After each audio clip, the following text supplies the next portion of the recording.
what's going on, everybody? Welcome to the When and Soul podcast. Danny Cho here with Bobby Choi. Bo, bo, bo. Hey, Danny.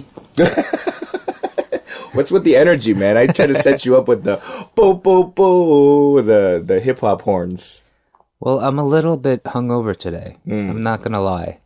We've traded spots. Yeah, I mean, we drank together.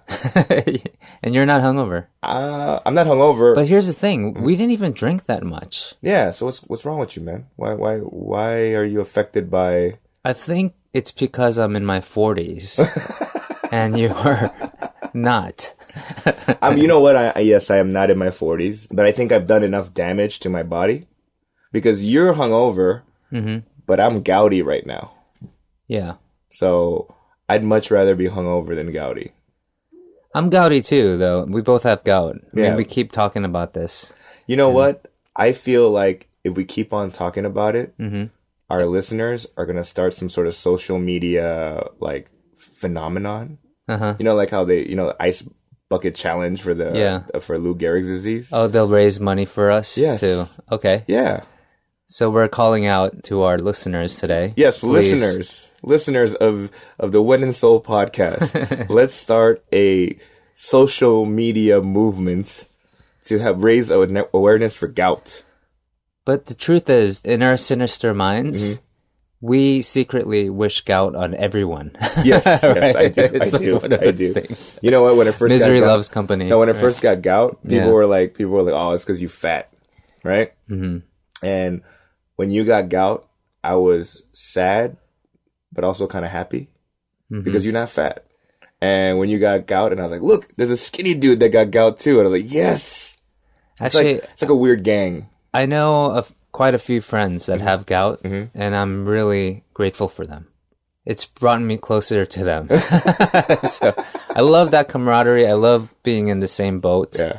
We can't drink beer, bro. Yeah, I know what you mean, bro. Right. This is kind of like a gout club. I don't actually know any women with gout except for my mother, which is probably why I have gout. You think it is genetic? Sure, yeah. But nobody in my family has gout. Yeah, but no one. I'm not gonna go there. Well, go. No one what? No one what?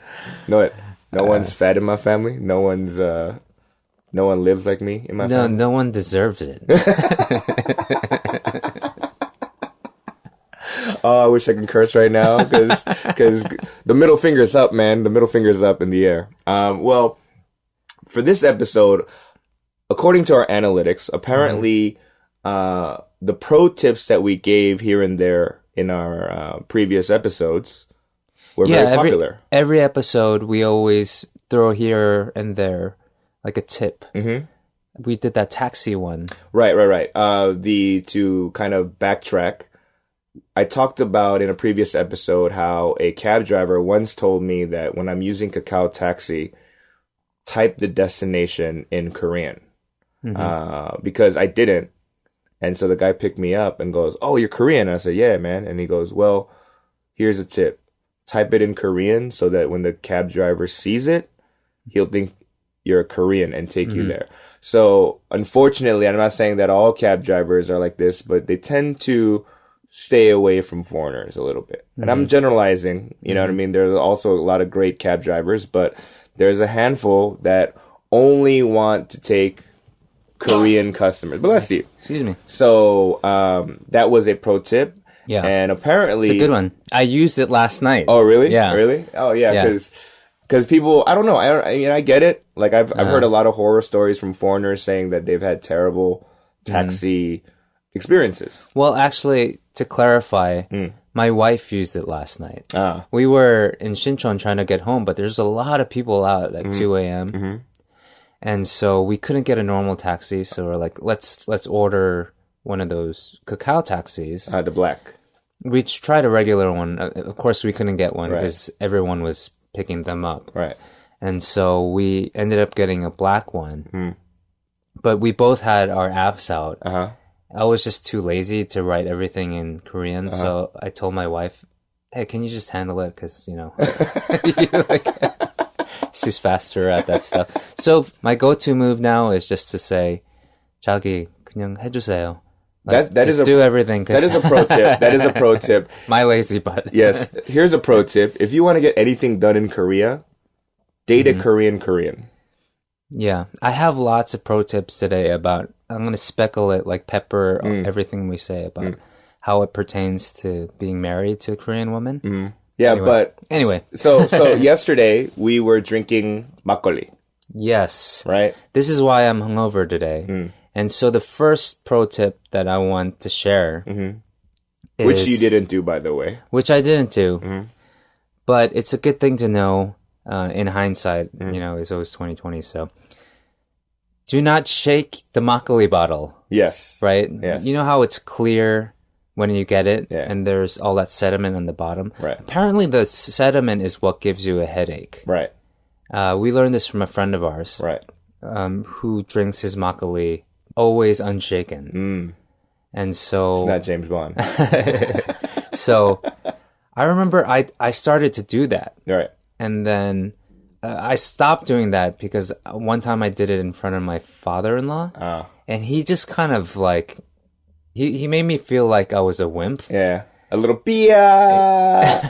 Yeah, bia. That works. We can talk. We can say that on the show. Yeah. So I was acting like a little bia. And he was like, that's a waste. You know, you gotta like shake it up. Right. And, like, that's how a man drinks it. Basically. Right. I don't know. So now I always shake it no matter what. Right. But if you really need a drink in the next morning, you gotta get up early. You have to be sharp. Right. Don't shake the makgeolli bottle. Yes. And also, a lot of people, they don't like to drink makgeolli for that reason. But in a social situation, if there's people drinking makgeolli, just ask for an extra bottle and don't shake it up. Right. You know, because you can always have your own. It's cheap. It's usually like $3 a bottle of makgeolli. Right. Right? The alcohol percentage is around the same as beer. You know, it's very fairly inexpensive liquor. So, and we have been gravitating toward makgeolli because I'm going to bring up gout again. Apparently, makgeolli is, out of all the alcohols, the best for you in terms of gout. Which is debatable. Right. But, I mean, we have, Yeah, I mean, your wife sent you the article. And then yesterday, when I was doing a show, a comedian who also has gout told me makgeolli was bad for your gout. Then I started going on Naver, which I don't do because I can't read Korean that well. Yeah. I searched, and I looked at them, and all of them said they were cool. So I said, read this, stupid. Why are you trying to give me false information? And he was like, oh, okay, Hyung. But anyway, that's why we're drinking it. Now, here's an actual tip that I didn't think about. But when you store makgeolli, particularly Changsu makgeolli, in your fridge, do not lay it. Store it upright. Yes. Because I made the mistake of, well, I didn't. The girl that I was dating stored the makgeolli bottle, and she laid it in my fridge sideways. And 2 days later, when I opened my fridge, half the bottle was inside, like all over the place. My wife did the same thing, you know, so our women keep messing up our makgeolli storage systems. Leave your makgeolli upright if you have it at home. Upright. And also the makgeolli date. Check the date.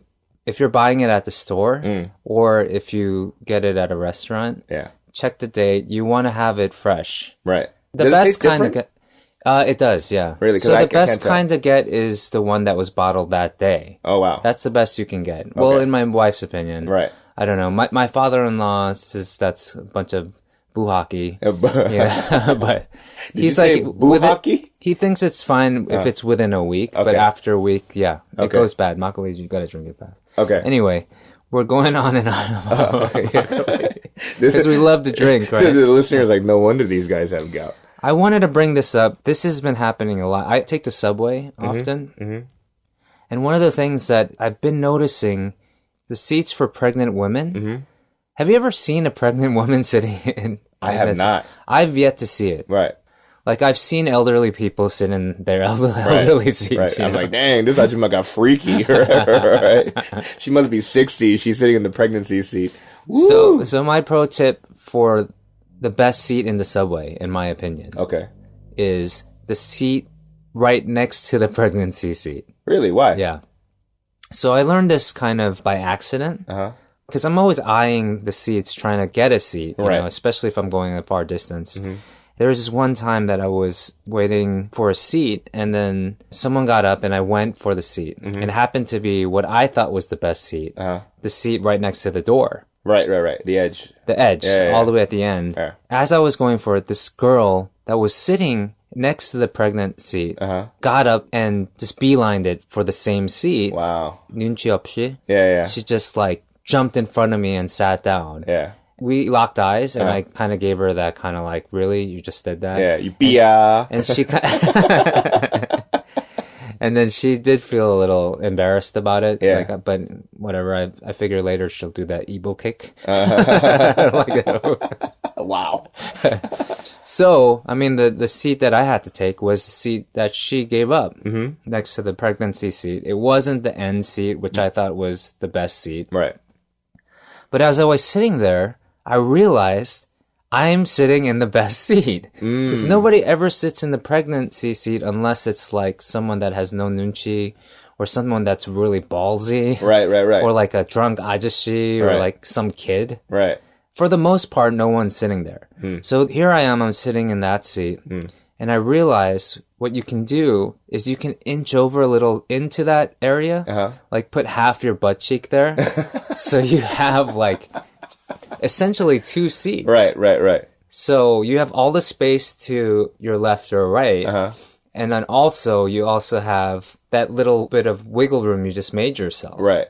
And I realized this because I was just overthinking it. Right. Because I was like just looking across at this girl that's sitting in my seat. Right. But by thinking it through, I was like, wow, thank you for like, thank you for being like 눈치 없이. Yeah. So I think essentially what you're saying is it's kind of like if you're in a plane and you're either in the window or the aisle and the middle seat is empty. Yeah. Then you have that kind of seat and a half almost. Yeah, whenever there's an empty middle seat, you always put up the armrest in the middle, right? That way you get a little bit more space. Yeah. You can put your, whatever you have, like your extra stuff there. You and the person on the other side become homies automatically, like, yo, what up? Yeah. That's currency. You know, that middle seat, just like ghetto business class. Oh, it's the best feeling, you know? You're in economy. Right. You don't think it can get any better. Right. But then it does, you know? All right. Well, I've never thought about it. Now I'm going to start eyeing the seat next to the pregnancy seats at the subway. Yeah. In my opinion, those are the best seats.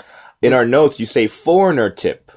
So when we say foreigner, are we saying Korean American? Or are we talking like just like white people? No, anyone that lives here in Korea. But I think it may pertain to Korean Americans or Asian American or like Asian non-Korean that live here that look Korean. Right. Because this happened to me yesterday as well.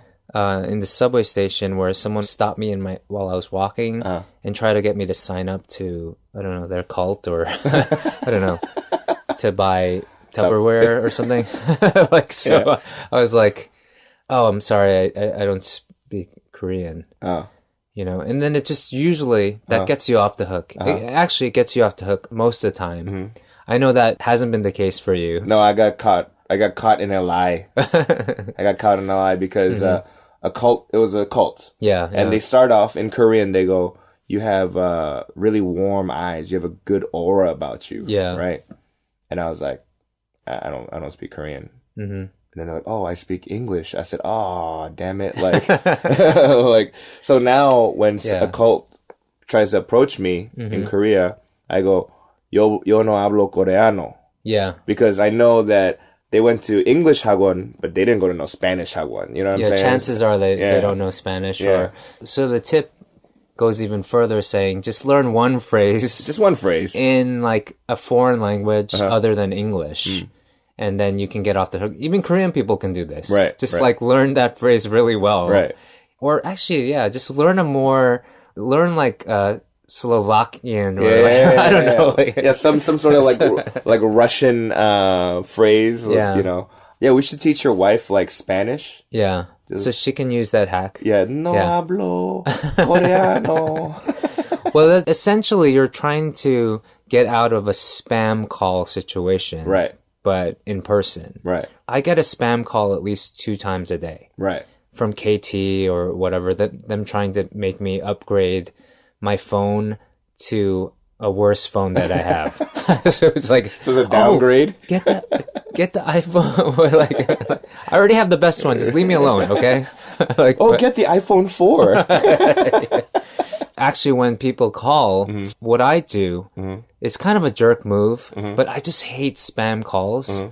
I used to just say, "This is Hamilton Hotel," it's in English, and they'll just hang up. Right? I'll say something like, "Oh, you've reached some English institute," like kind of thing. But do you say it like robotically, or do you? No, I say it like, okay. How can I help you? Like I always, and then the easy one is like, "Oh, hi, this is Bobby. Right. Who's this?" You know.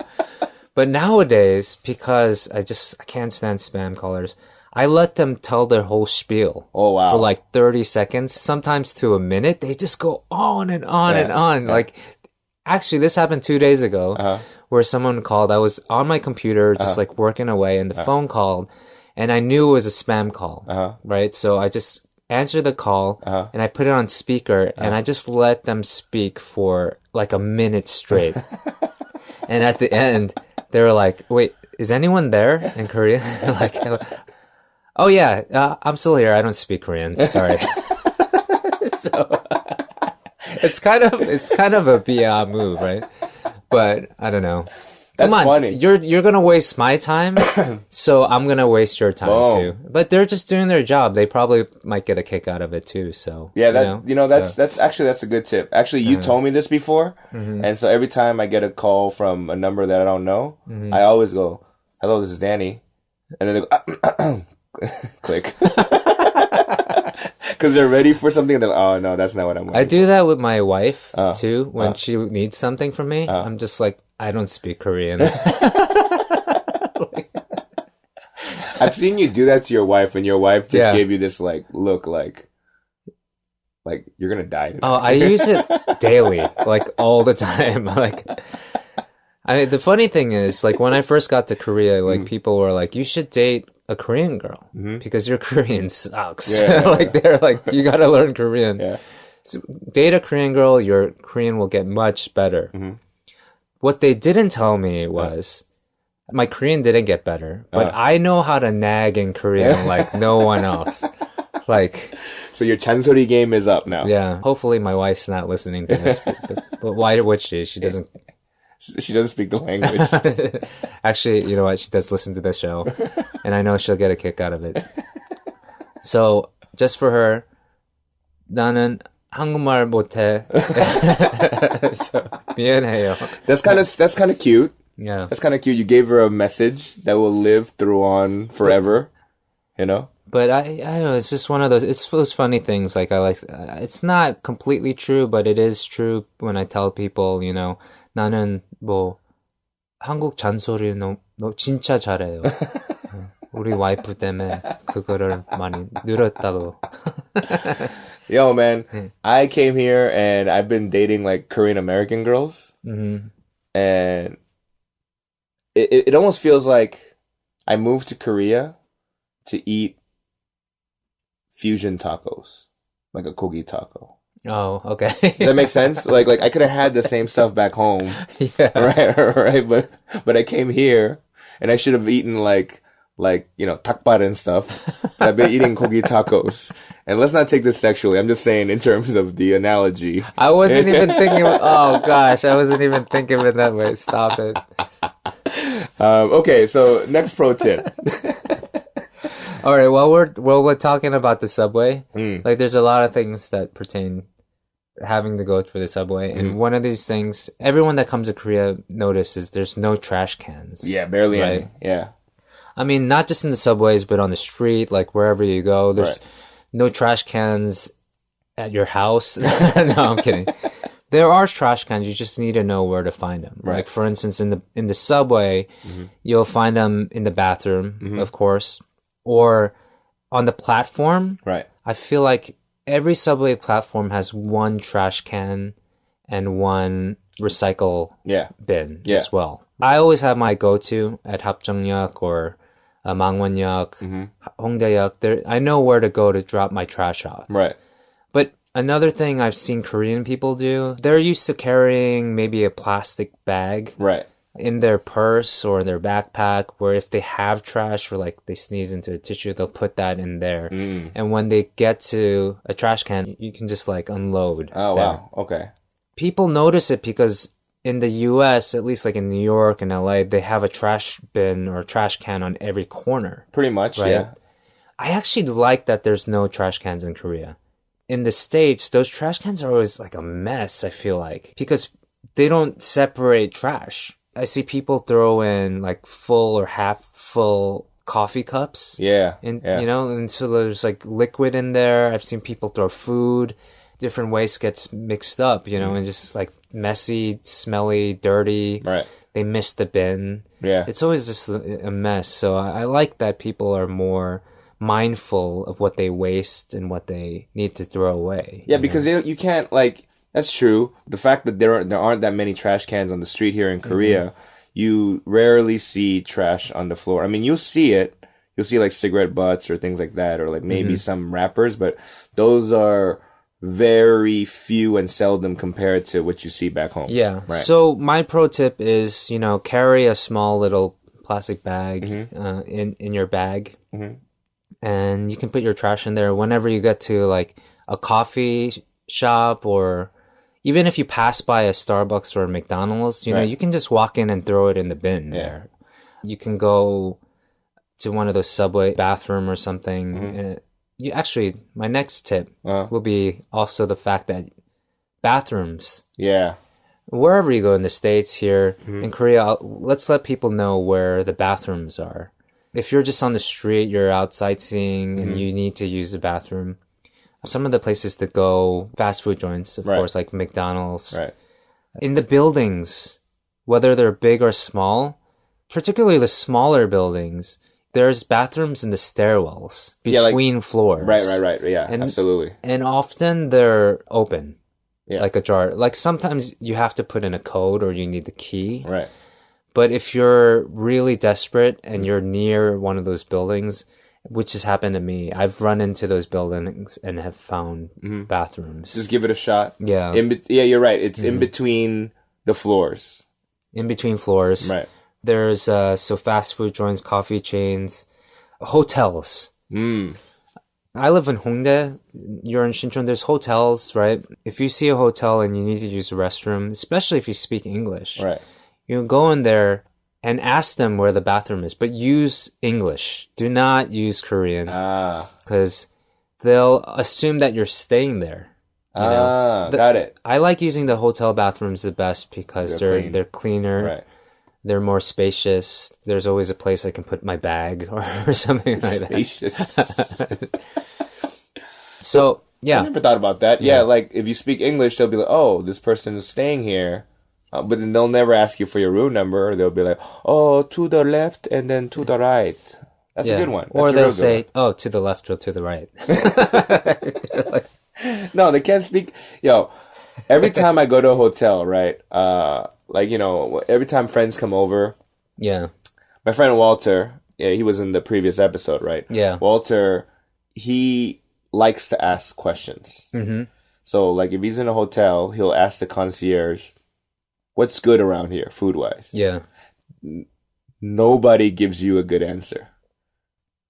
Because I don't know why. I don't understand why they don't give you, like, oh, dude, my favorite, like, well, like, you know, my favorite restaurant is over here. You know what I'm saying? So, and Walter in the beginning asked in English.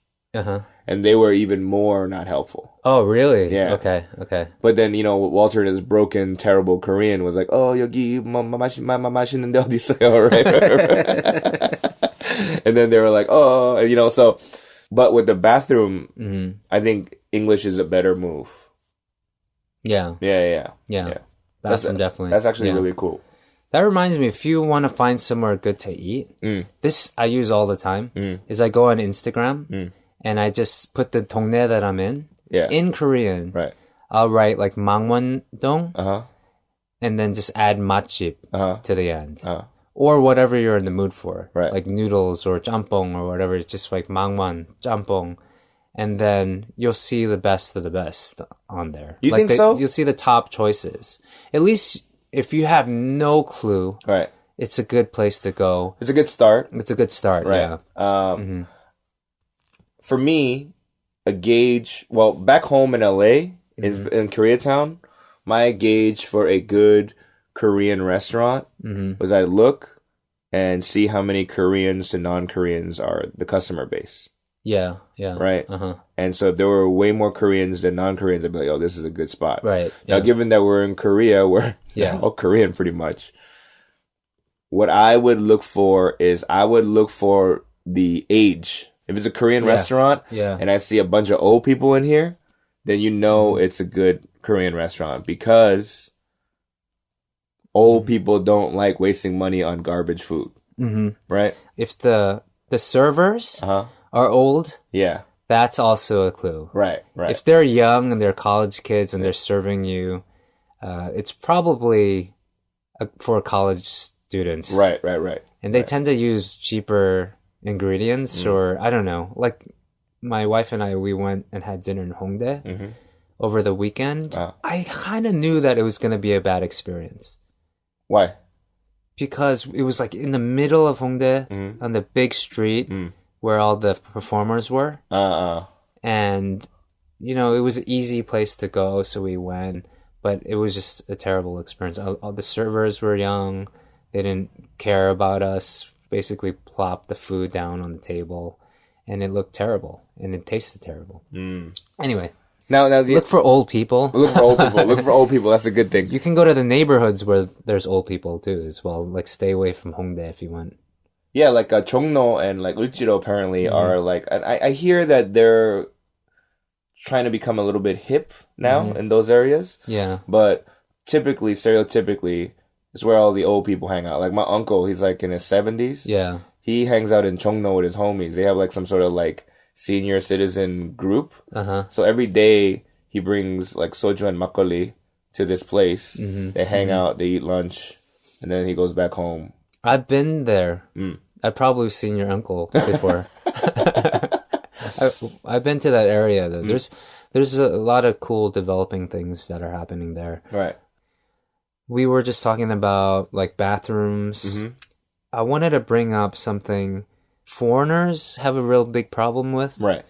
When they first come to Korea, experience for the first time with like wet bathroom floors. Yeah. That's something I've been here almost 8 years now. And I still can't get used to. You stayed at my place. The way I deal with it is once my floor gets wet, I squeegee it down with like an actual window squeegee. Yeah. You know, or like a glass squeegee. I actually brought it from the States. Yeah, because you might be the only person that I know that has a wet bathroom. Like, you know, like it's not partitioned. Yeah. Or like a shower stall. Yeah. And the whole bathroom gets wet. You might be the only person I know in this country that uses a squeegee to dry the floor. Yeah, but it works for me. I need the floor dry. Oh, yeah. I mean, absolutely. Like, I try to follow your move. Unfortunately, the tiles on my bathroom floor are not like the flat ones. They're flat, but then they have like little like decorations or whatever. Not decorations, but like patterns.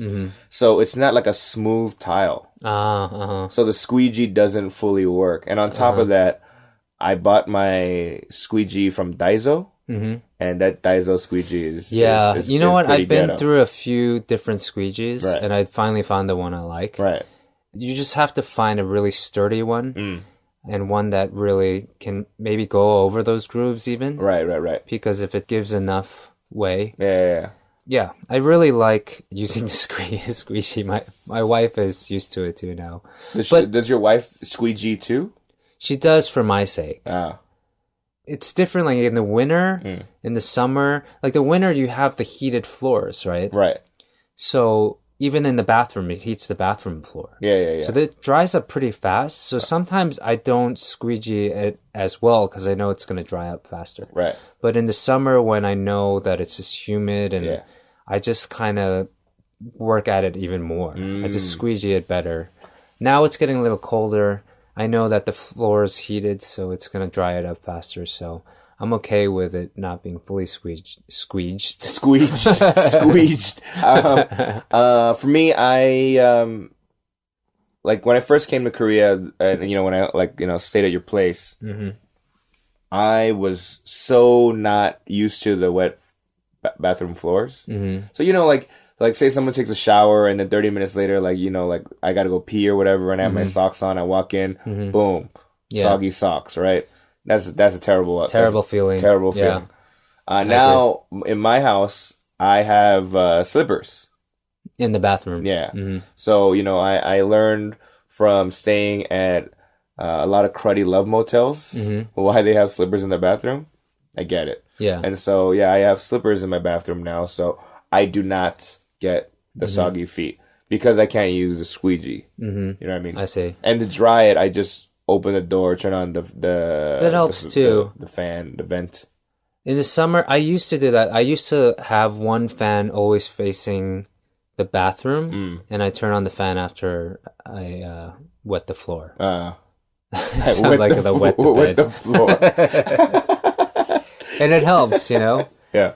But Bobby likes to wet the floor. Okay, the squeegee's a good thing. Speaking of which, when the floor is heated, they like to heat the floors in Korea, so I like to actually dry things on the floor like wet towels. Because there aren't Have you ever done that? No, because there aren't any dryers here.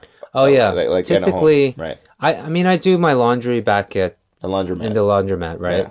But sometimes, like my towels don't get dry because I don't leave it in long enough, right? And so I'll come home.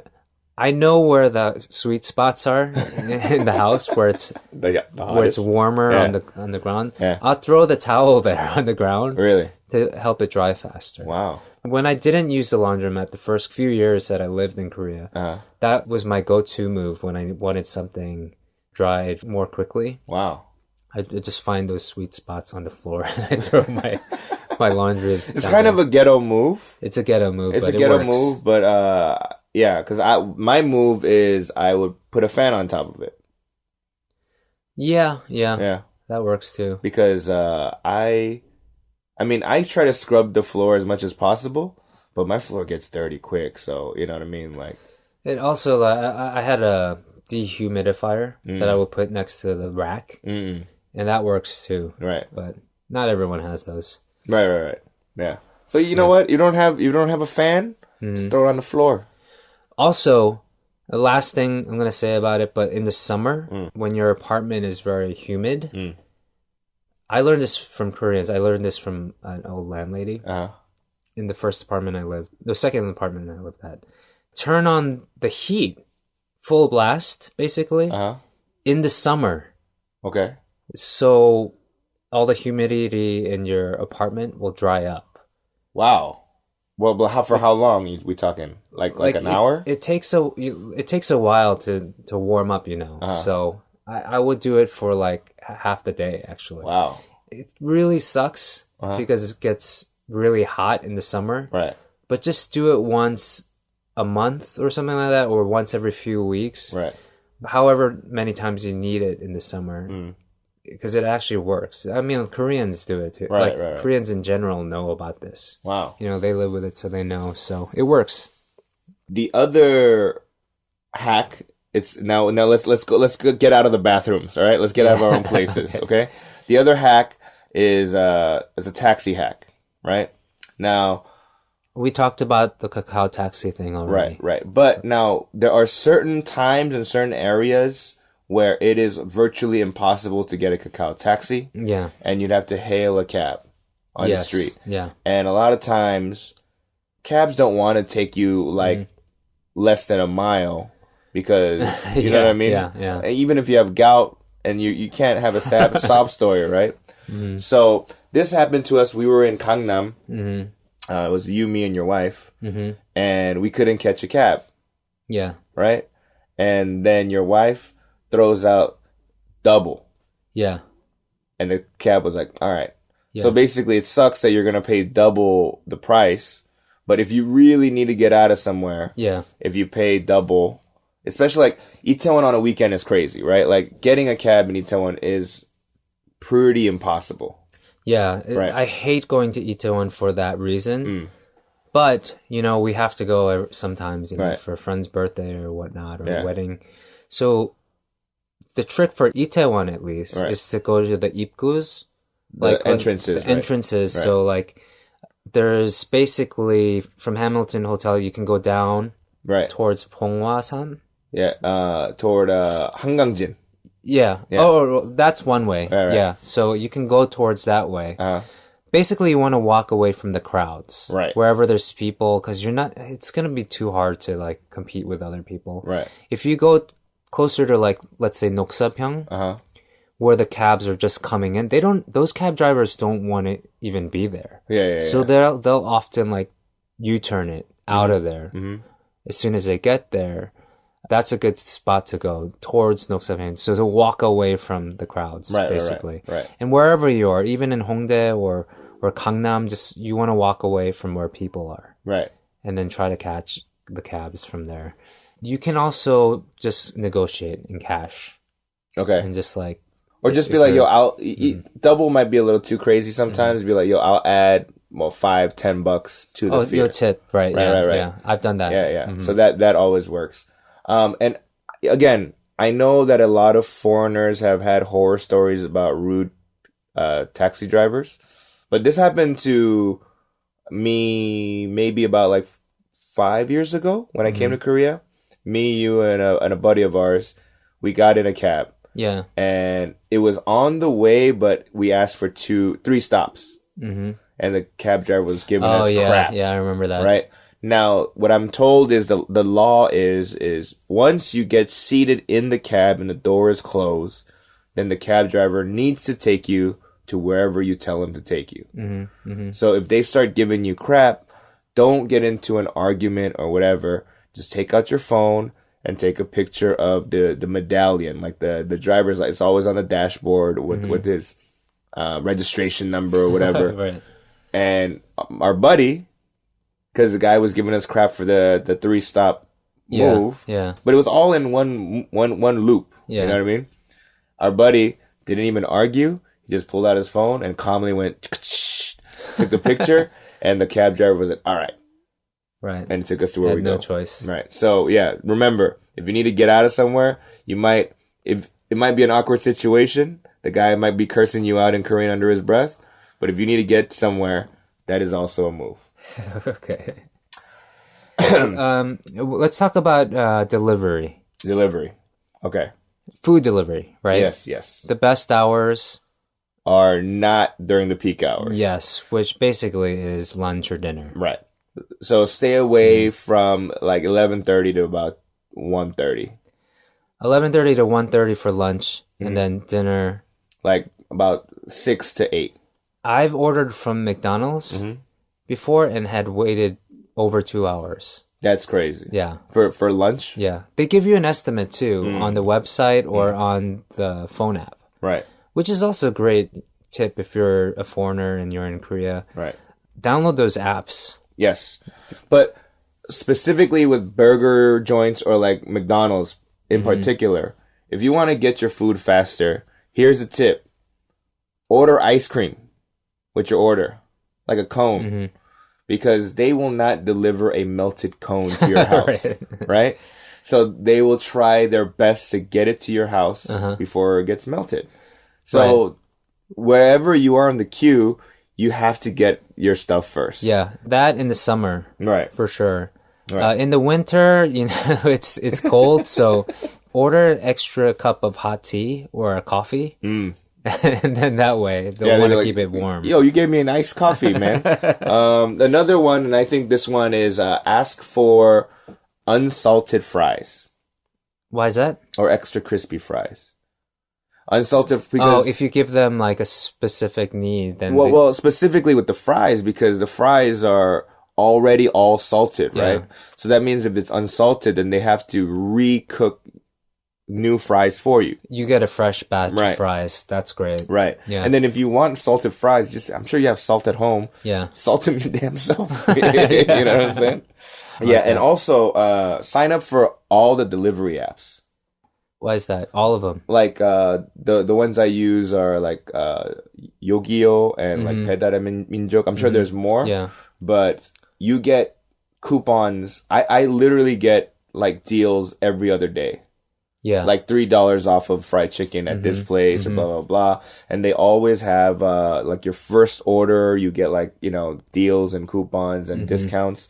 So if you know how to use your moves, your coupons and whatever and deals, you're always going to get some sort of deal in terms of ordering online. Okay.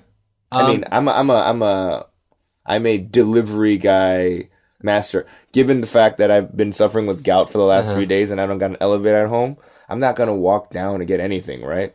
So I've been ordering all kinds of food. Right. And I'll be like, ooh, what kind of deals do I have today? I don't order as much as I used to. Now that I'm married and domesticated, we cook a lot at home and stuff. Right. But we mentioned the peak hours. I wanted to just bring up one tip that came to mind. You know, lunch hours, right? Especially during the weekdays when people are working. Right. Most people get out for work at noon. Right. So 12 to 1. Right. It's so hard to get a seat at a restaurant. So I learned this tip from a friend where if you're going to meet anyone for lunch during the week, never meet them at noon. Always meet them at latest 11:45. If you get to a restaurant by 11:45, there's nobody there. But if you get there at noon or 12:05, it's just a queue starts to form. Yeah. So get there 11:45 if you have to have lunch meeting. That's the best time to meet. Don't be late for that. Or meet them after 1. Meet them after 2. Yeah. If you can wait that long for I mean, lunch. cause I'm a comic without a steady job. So I usually wake up around noon. Okay. So no problem there. Like a 1 o'clock meeting time or 1:30 meeting time is kind of perfect for me. This is not delivery food, but this is more like package delivery, like when you're mailing something in Korea. If you have like something, UPS. yeah. If you have something fragile, don't write fragile on the package. Still chuck it around, right? The tip is to write kimchi on the box. Okay. Because they might be throwing something fragile, but they won't throw a box of kimchi.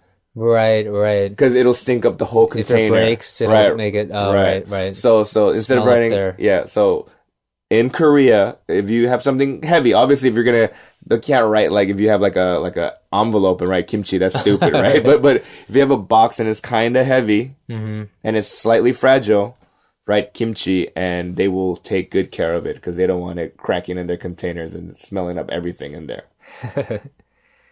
While we were talking about the food delivery, there is another tip. You know, like especially foreigners, they're not used to the smaller portions here. Right. A nice tip is to order ggopbaegi, which means it's like it's extra, like for noodles or it's not double the portions, but I would say it's like a portion and a half. Yeah. So if you're having jjajangmyeon, for example, you can get ggopbaegi, which is a bit more than the regular jjajangmyeon, right? But ggopbaegi, from my knowledge, you can't order like gogi ggopbaegi, right? I mean, like there's certain dishes, right? More for like the noodles, right? That's more of the ggopbaegi thing, right? Like you can do naengmyeon ggopbaegi as well. Like yes. You can do jampong ggopbaegi, jjajangmyeon, right? Yeah. Now, for all the foreigners, if you go to a meat barbecue restaurant here in Korea, you probably know that you can't order 1 serving if you're by yourself. Yeah. You must order 2. But if your stomach is growling. Yeah. But if you're with more than 2 people, I would suggest still ordering 2 servings, especially if you have bulgogi. Wait, if you have more than 2 people. So if you have 3 people, let's say, still order just 2 servings. Okay. Right?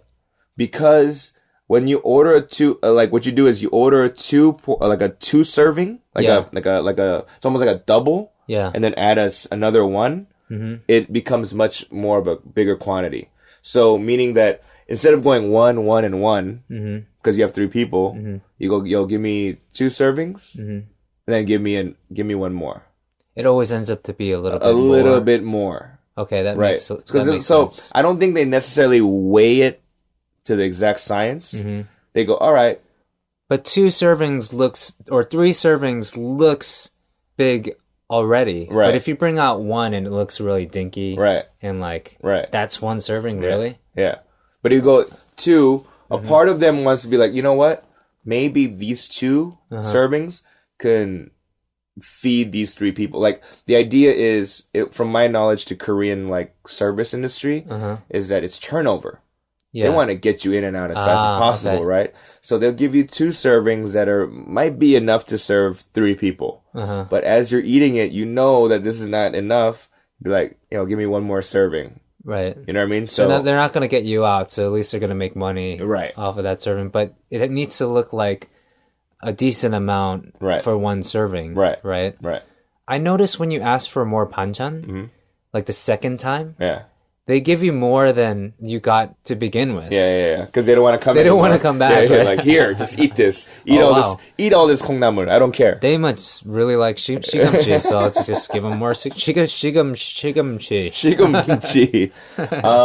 I think the last one we want to talk about is the famous fish markets. Yeah, right. 노량진 and 가락시장, right? I unfortunately can't go to any of those places because I just avoid seafood at all costs due to my gout. Well, I mean, there's certain fish that's not bad for you. Right. But I just don't like fish. But now for those that don't know, those are the places where like the bottom floor is you buy your seafood and then you they weigh it, they charge you, and then you go upstairs and they cook it, right? Yeah. They weight it, right? So make sure that when they weigh it in the basket, make sure that there is no water in the basket. Right, because you're getting charged for the weight of the water, right? Apparently I've heard horror stories where people, when they weigh it, they like kind of like they put their thumb on it. You know what I mean? Just to like, you know what I'm saying? So make sure you keep an eye out on the weighing system. And then 노량진, I hate to say it, but I've had such a bad experience there, being ripped off. If you have to go there, if someone like really wants that experience of a big looking place, like that looks really cool. It does look really cool. Right. If you have to go there, just make sure to stick with your fish. Like, it's okay to say, I want to watch you cut it up. Okay. That's happened to me where I felt like they give you a different fish. Yeah. I mean, I picked a beautiful fish for them to cut up, but then I had a feeling that maybe they just threw that fish back in because it was so handsome, that they... So, I've never heard a fish being described as handsome. I mean, that's the fish that gets people to, to buy it, and then once you turn your back, you go to the restaurant, they just give you something else that they couldn't sell, or, like... The ugly one. Yeah, I didn't want to be, I want to be PC about it, but... You care about fish's feelings? I do, actually. I think we overfished. Anyway, that's for another time. Well, guys, this is the end of our pro tip episode. This actually flew by. Yeah. We actually went over in time. Like we normally do, because we have a good time talking. Absolutely. Hopefully people have a good time listening.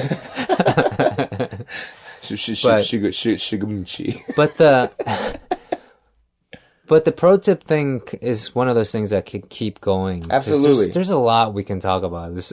In our everyday lives, there's always stuff that we can learn. We can bring to the table and say, this is a better way that we figured out how to MacGyver. Yeah. Or, Koreans know what MacGyver is. Yeah, they do. Actually, they really do know MacGyver. So, guys, if you have any pro tips of your own, please email us at peninsulapod@gmail.com. And if you have any more topics that you want us to discuss, please email us there too. And please do email us on this. We want to know more tips too. Yeah, we need to learn. Yeah. I remember when I told you how to get rid of fruit flies in your house? Oh yeah. Yeah. Did it work? It didn't work. No. But you know what? I stopped getting fruit flies the next day. Maybe it did work, but I just didn't catch any. Because you killed them all before you did. Yeah, and also it was the end of summer. Maybe they were going away anyway. Yeah. They were leaving. Yeah, you were like the Hitler of fruit flies. Okay, I don't know what that means, but... You killed all the fruit flies. Well, guys, thanks for listening, and talk to you next week.